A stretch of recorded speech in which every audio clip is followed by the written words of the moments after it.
The CJ Stroud era in Houston is here. 3 quarterbacks were taken with the first 4 picks at the 2023 NFL Draft, and they all are going to start week 1 of the regular season. We've already discussed Bryce Young and Anthony Richardson on the channel, and what that means for their respective teams. Well, what about CJ Stroud? And first of all, how did he play in the preseason? And does it look like the Texans made the right decision at 2nd overall?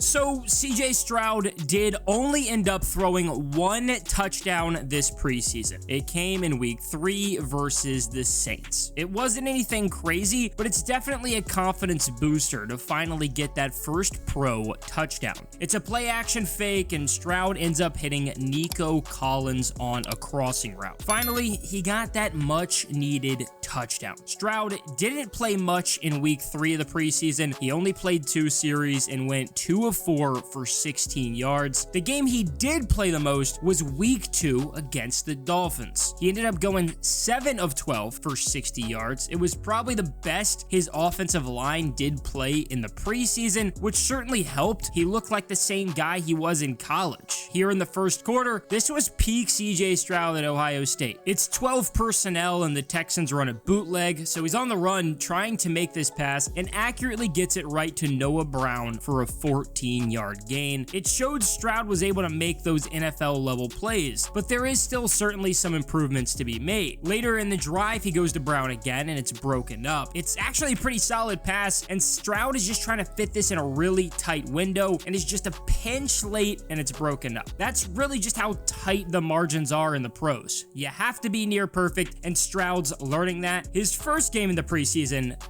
it was rough. It was rough. The offensive line got abused by the Patriots, and Stroud probably saw more pressure then than he did in his entire time at Ohio State, and it didn't help. He threw a really ugly interception on just his 2nd pass of the preseason. It's a 3rd and long. Stroud looks Tank Dell's way, and Jalen Mills is just watching him the whole way and is easily able to jump the route. That's a learning moment for sure, and clearly CJ Stroud got better throughout the preseason. He went just 2 of 4 for 13 yards in that pick that game, but it was his only interception of the preseason. CJ Stroud looked good in the preseason and did show why he was such a high pick. He looked like he really did at Ohio State. CJ Stroud showed so much promise in college. His arm was definitely the best, most important part of his game. When the pocket was clean, he was gonna make a good throw. He's got a strong arm and is smart pre-snap and just knows what to do, but his processing post-snap was considered a problem. Sometimes he was just slow, but often he knew where he was going with the ball most of the time. Granted, that is easier at Ohio State. Still, he's a good passer who often makes the safe, smart play and is able to hang in the pocket and make the pass. Stroud is a good athlete. He's fast, he can somewhat move in the pocket, but his ceiling isn't too high there. He's not overly creative and isn't exactly mobile. Plus, he's not a big guy and goes down pretty fast. Stroud wants to make the pass first and foremost, and he really wasn't great in crowded pockets once things did kind of get tight. But I do have to wonder how much of that was just because he didn't have to very often in college. Ohio State was stacked, and his offensive line always kept a clean pocket. Obviously, that's not going to be the case in the NFL, and he'll get that experience in a bad pocket very fast, especially in Houston. The Texans' offensive line is pretty damn ugly, and it did just get uglier. Left guard Kenyon Green is going to be out for the season with a shoulder injury. Houston tried to do what they could with the position, and that's why they traded for Kendrick Green from the Steelers. He ended up being inactive for every game last season, but did start 15 games at guard as a rookie in 2021. At the right guard spot is Shaq Mason. His best days are clearly behind him, and he had a pretty rough 2022, and then the Buccaneers traded him to the Texans. So that's already 2 new linemen. Then there's Juice Scruggs, who the Texans did just take in the 2nd round out of Penn State. The interior of the line is questionable, and that's an optimistic view at best. Luckily, you can feel a lot better about the tackles, which is more important anyway. Laramie Tunsil is one of the best tackles in football. He was incredible last year and is just consistently good as shit. Then Tyce Howard is at right tackle. It will be interesting to watch him because he is coming off of a broken hand last season. The line just isn't good, and the weapons around CJ Stroud aren't very good either. The number 1 wideout in Houston is Nico Collins. That's not a super promising sub sight. He's entering his third season in the pros after the Texans took him in the third round. Collins has had over 400 yards in each season, and that's about it. That's a horrendous one, and already makes me worried for CJ Stroud's supporting cast. The 2 is Robert Woods, which it's good that Stroud does have a good veteran there. He's had 2 1,000-yard seasons in 10 years in the league. Then there's Noah Brown. He had over 500 yards for the Cowboys last season. Now,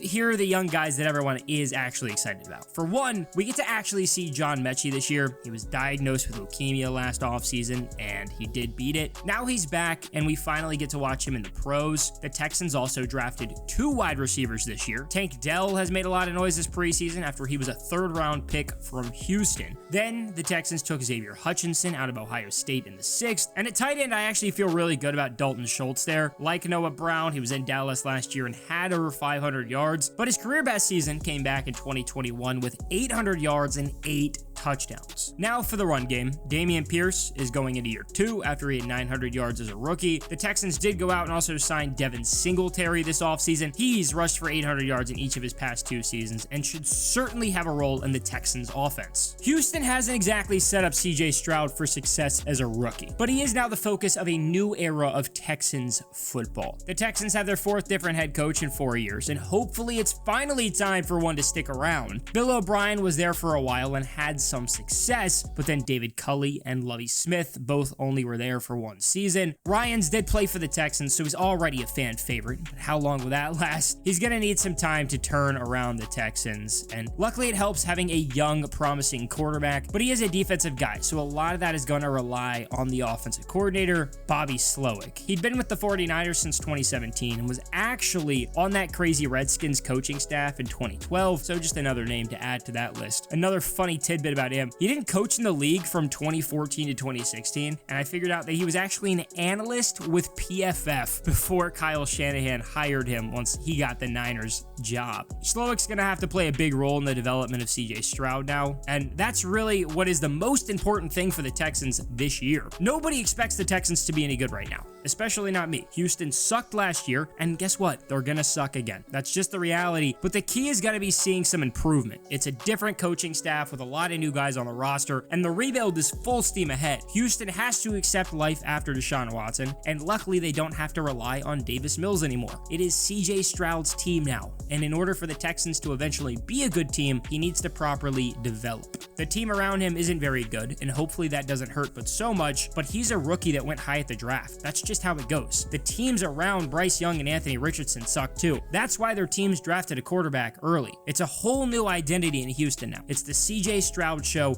and D'Amico Ryans is in charge of it. But remember, this is all about the long term. Of course, there's going to be problems early on, and the Texans will probably be bad, but this year really, truthfully, doesn't matter.